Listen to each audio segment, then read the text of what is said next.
Okay. Whoops, let's take off those things. We don't need them right till we get building again. And hat goes backwards because I'm gangster like cool, you know? I gotta do gangster signs. I don't know. I don't know how all the cool kids are doing it nowadays. Anyhow, my friends, good day, my brothers from another mother. We're back onto the Mustang build today. What are we gonna do? I've done some work earlier today. We're getting the motor fit into the chassis properly, and roll cage, we're going to glue that in, and seats and interior. So we're going to do a few small things on that end of it. So without further ado, I'll take you to what I did this afternoon, and we'll get back on her after that clip. So, hoping that this comes in, I should probably turn the top light on. So here we go. Engine position looks pretty good. It should tuck under the hood, and actually that's better there. Right about there it'll sit. So I had to trim back the transmission mount. Whoops, as we break things.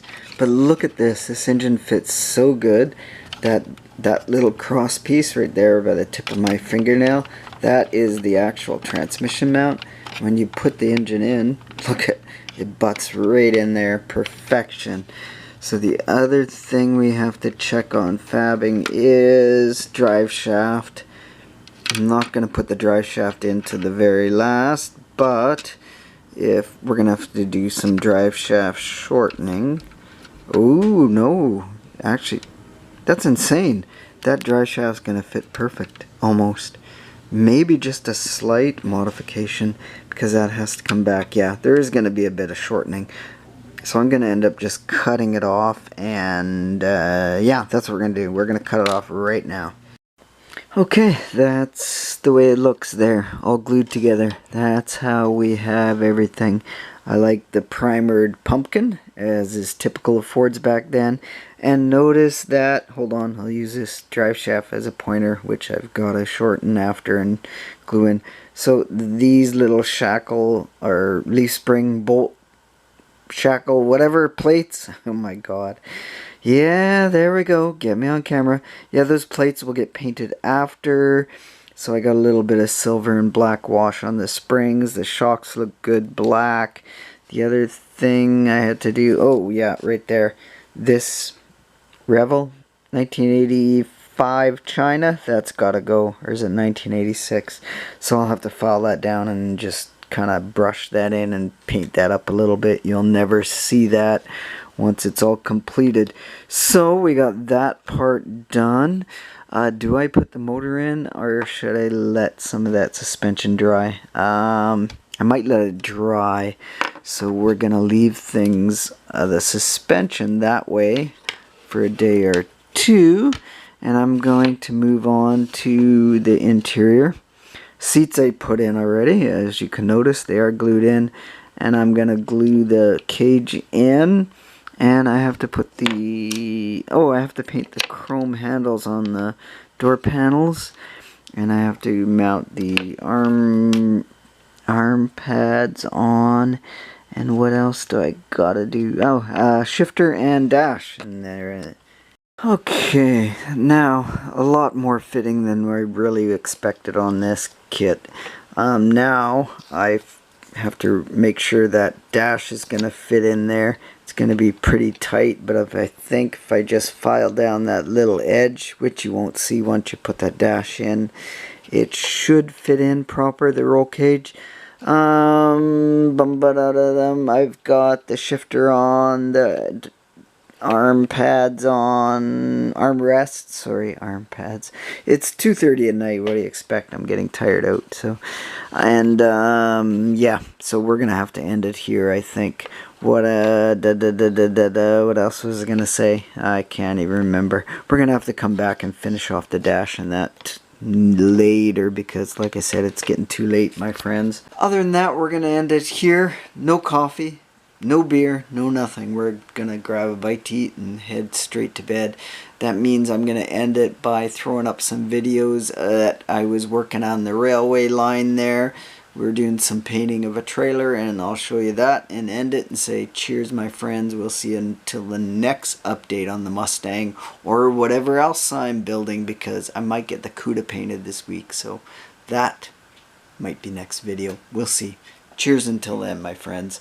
Stay awesome. So to paint the trailer, sorry, excuse my wording, to paint this trailer, our what's going to be our stage for future events, we're using a Seaguard epoxy coating.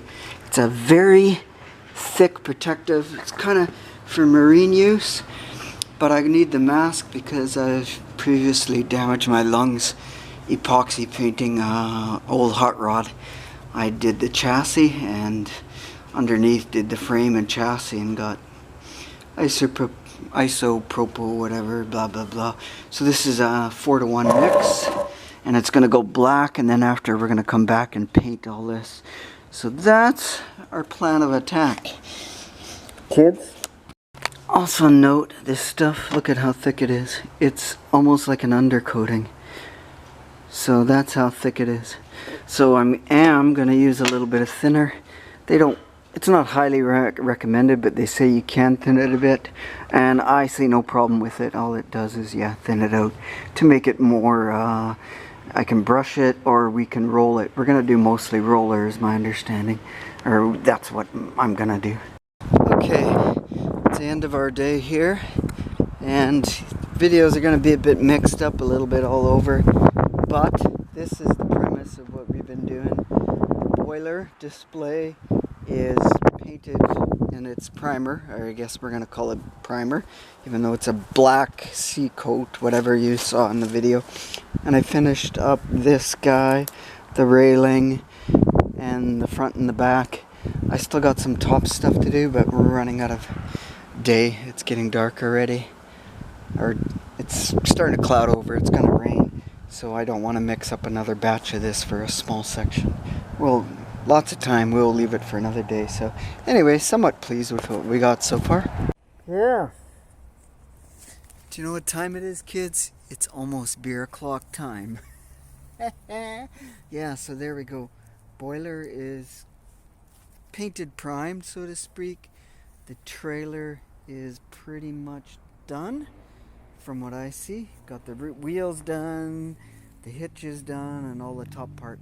Just some of the beams up there that we don't know what we're gonna 100% do. Is that somebody coming in? No, it's not. So, yeah, we're gonna clean up, put ladders away. It's gonna be dark soon anyways, and I'm gonna go sit back in the trailer. They call it the Hobo Hilton, and I'm gonna have a beer. I brought beer today, right on. I like it. So I think while we're here, we're just gonna highlight briefly what's gonna become of this.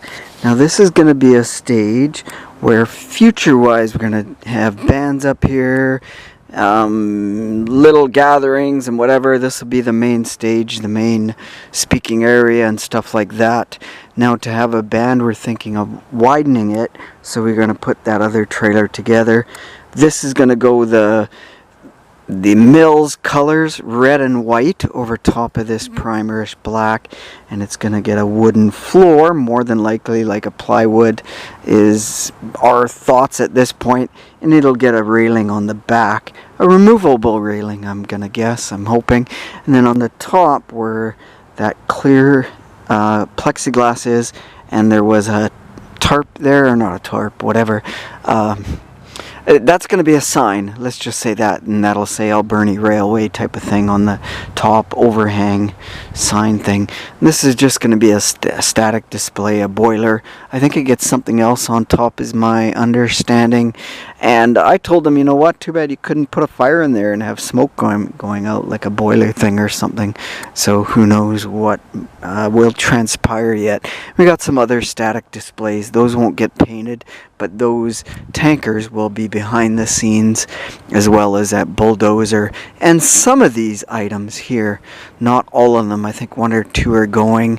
The rail car is probably, or this rail car, I thought we're going to do something. We're coming up with different ideas on what to use here.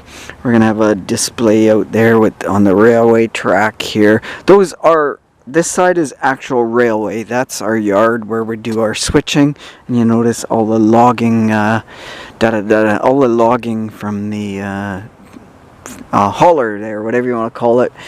There, and on this side is all our passenger cars. There's 5 there, and that's what we use them to haul from here downtown out to the mill.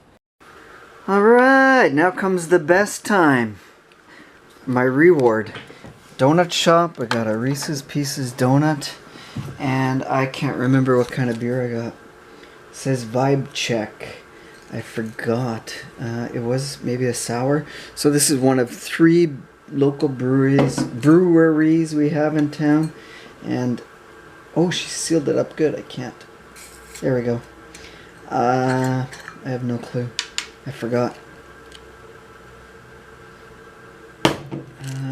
I guess the only way to do this is to taste it and tell you what we ended up picking up.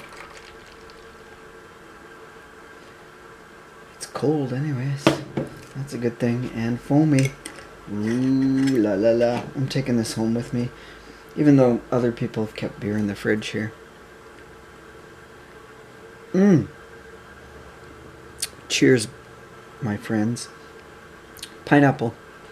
Vibe. Something. What did I say? Vibe? Vibe check. It's pineapple something sour. Very refreshing.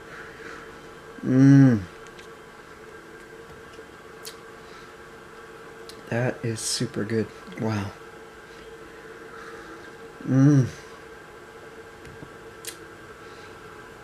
It's got that sourness. It's got that pineapple. I forgot what else. Coconut? No. I have to look it up. Oh, that's good after working. My hand's shaking. What do I need a drink! No, just kidding. I'll have 1 or 2 and that's it. Just sipping and take it home and use it. Next up, the sour might not go good with the donut, but you know what? Is what it is.